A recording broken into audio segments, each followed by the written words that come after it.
Assalamualaikum warahmatullahi wabarakatuh. Salam Pramuka. Saya Adi Aksa Daud, Ketua Kuarnas Gerakan Pramuka periode 2013-2018. Saya ingin menyampaikan sehubungan dengan adanya video akhir-akhir ini yang diviralkan, di mana video itu diambil tahun 2013 pada sebuah acara Hizbut Tahrir Indonesia, di mana saya hadir sebagai undangan. Saya tegaskan lagi, saya hadir sebagai undangan, bukan sebagai anggota, bukan juga sebagai simpatisan. Saya hanyalah undangan bersama tokoh-tokoh lainnya. Dan kemudian itu diviralkan, saya dituduh anti Pancasila. Kemudian berkembanglah berbagai macam untuk mendiskreditkan saya. Saya ingin tegaskan bahwa sekali lagi, saya kalau dituduh anti Pancasila, naif buat saya. Tolong cek riwayat hidup saya. Tolong cek kiprah saya. Sejak saya mahasiswa, ketua Senat Mahasiswa, kemudian saya masuk organisasi, saya masuk kemudian KNPI, saya ketua KNPI Jakarta Pusat, saya ketua KNPI Jakarta, saya ketua DPP KNPI, ketua umum DPP KNPI, sampai saya kemudian menjadi Menpora 5 tahun. Semua kursus saya sudah lalui.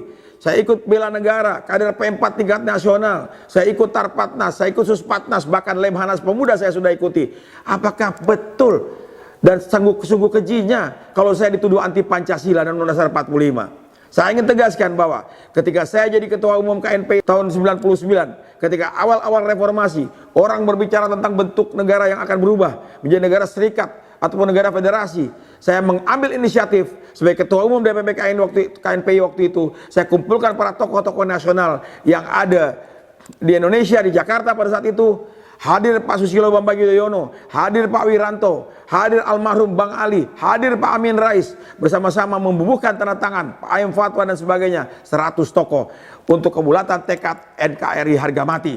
Dan saya minta kepada saudara saya Dharma Orat Mangun membuat sebuah lagu berjudul Jangan Robek Merah Putihku.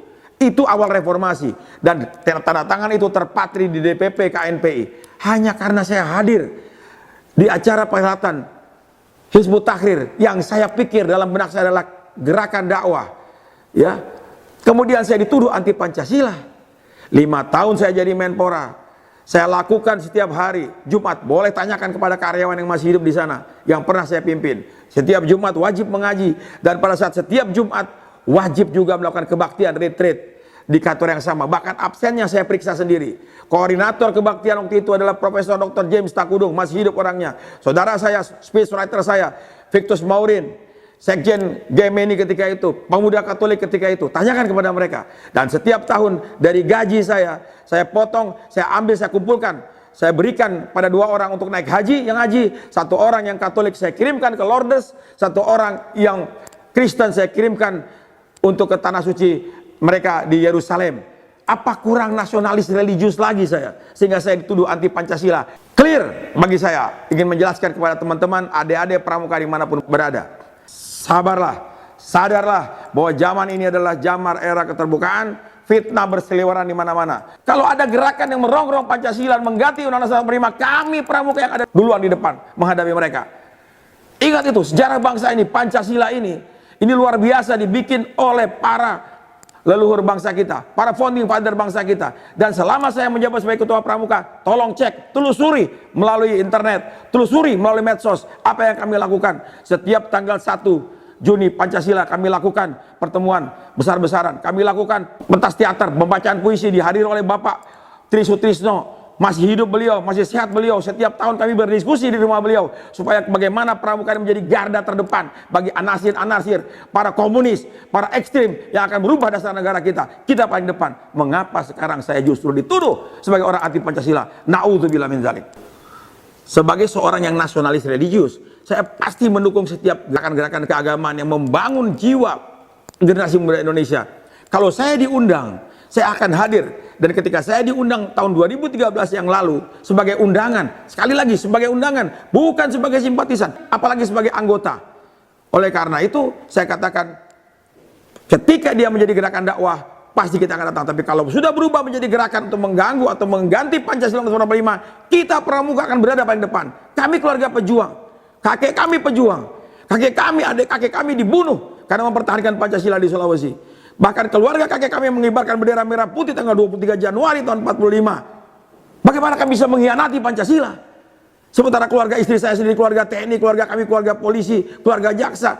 Kata-kata saya camkan baik-baik, kenikmatan yang Tuhan berikan kepada bangsa ini setelah keimanan adalah tanah air Indonesia. Oleh karena itu, tegas saya katakan sekali lagi, stop para provokator-provokator yang mencoba untuk mengeruk di air yang keruh itu keuntungan-keuntungan dan mendiskreditkan saya, dan terus-menerus memviralkan ini seakan-akan kita atau saya adalah orang-orang yang anti Pancasila. Sekali lagi saya katakan, bangsa ini sebagai bangsa yang nasionalis religius bisa merdeka karena dengan dua kata. Yang pertama merdeka, dan yang kedua adalah Allahu Akbar. Itu adalah nasionalisme religius yang kita miliki. Moto hidup saya, hidup hanya sekali, gunakan untuk mengabdi kepada Ilahi Rabbi dan membangun negeri Indonesia tercinta ini agar tidak menyesal nanti surga tujuan abadi. Merdeka, salam pramuka. Saya Diaksa Daud. Assalamualaikum warahmatullahi wabarakatuh.